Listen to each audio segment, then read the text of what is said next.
کہتے ہیں کہ فرعون کی لاش کو مصر میں عبرت کے لیے دیکھنے جا سکتے ہیں، کیا ضرورت ہے دیکھنے کی؟ یہ پتھر میں بدل چکی ہے، کوئی پہاڑ دیکھ لو، پتھر دیکھ لو، ضروری فرعون کے پاس جانا ہے؟ کوئی اچھی شریف آدمی تھا وہ، تم اس کی زیارت کرنے جاؤ گے؟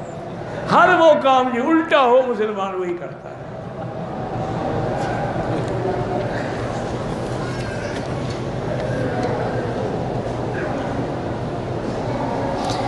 کہتے ہیں کہ حضور پاک نے چائے یا قہوے کو مکروہ قرار دیا ہے؟ بالکل نہیں، بلکہ حضور سردیوں میں گرم پانی میں شہد ڈال کے پیتے تھے۔